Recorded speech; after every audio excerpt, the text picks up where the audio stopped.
I have one use case I want to share with you, Brian. Like, I wanted to buy this Coldplay ticket the other day. They have this like limited concert that's happening at the O2 Arena. And some people, they just go on and they just buy hundreds of tickets and then they auction them for 10 times the price. And some fans do not get to see the band that they want to see. Is that a use case for NFTs? You talked about memberships earlier, right? Where if I really love someone or a band, I want to just own the tokens or the NFT and just make sure that I get a seat to see the people I love rather than a guy just trying to nick off some secondary market. How do you feel about that as a use case? Yeah, I think there are so many incredible use cases for something like that. Say, for example, an event, with an artist. Again, it's always been a problem when it came to, ticket scalping, and it's an issue the industry doesn't like because it ultimately doesn't add value to them or the fans. So that is definitely a base use case. I had Richard Muirhead in our show last week from Fabric Ventures, and he said, Brian, I went to a concert in Paris where I got to go backstage and meet this, really interesting young Russian singer, and I had this experience. He said, imagine, Brian, if that was all tokenized. And also the information was tokenized where I could then, connect with the people in that VIP experience, and I could reconnect with her, and I could have something for the next show. He said, it's hard to even imagine what you could do with NFTs as opposed to just kind of a non-fungible ticket that you have. It could be so many more levels. And again, it's hard for me sometimes to imagine what those could be. It could be also a place in the metaverse. It could be some other pieces. So base case, I don't see how any sporting event in the next 18 months isn't somehow an NFT that's scannable. Should kill the scalping industry, but also it's a collectible, right? Wouldn't you like to show your kid 20 years from now that you were at the Coldplay concert? Look at that, look what dad did. Like, that's cool, it's time-stamped. There's value right there. So yeah, tons of possibilities. And again, we'll see mistakes, we'll see bubbles and bursts, and then we'll see things that blow our mind. We're like, wow, that's 5 dimensions I never understood. And that's all going to be in the NFTs. Super cool. Would you tokenize yourself if the fans really wanted? Wow, I haven't thought about that. It's so strange because I've had conversations with people like that where they're like, well, if I buy the NFT, I own the copyright.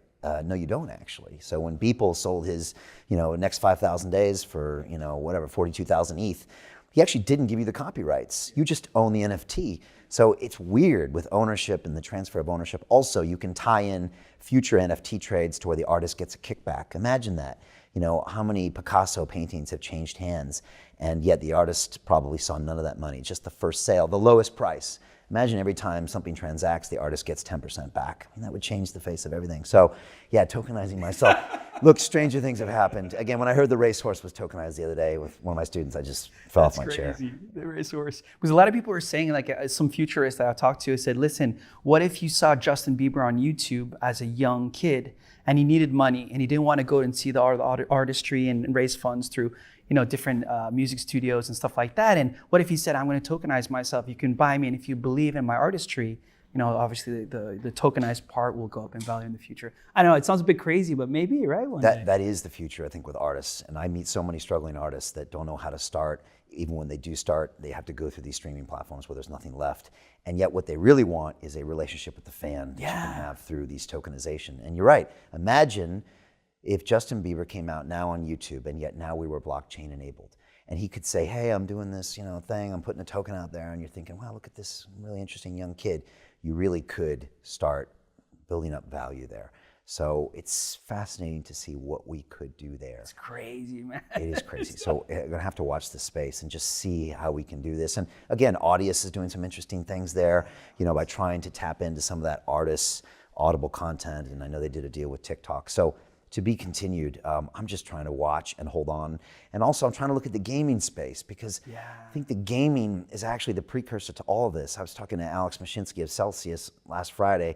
He's got $300 million of his own money in his own Celsius network. I'm like, that's a pretty good endorsement for your platform. I guess you think it's secure, but they're always looking to the future and like, what are the use cases of these things and how are they going to empower them? And so it's just going to be interesting to see what happens next and just how we can empower them. It's crazy. I mean, we had the CEO of Axie Infinity yesterday, yeah, and they generated $780 million in that one game. It's crazy. It's crazy.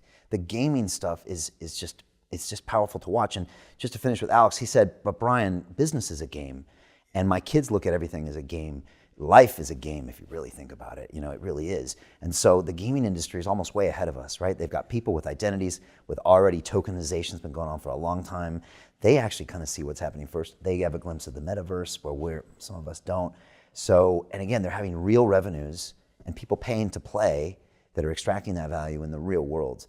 I'm not a gamer because I'm 50, but I need to go deeper in this space because, again, I think like NFTs, it's gonna show us what's coming next. Again, there's so much to keep your eyes on here. It's too much to process.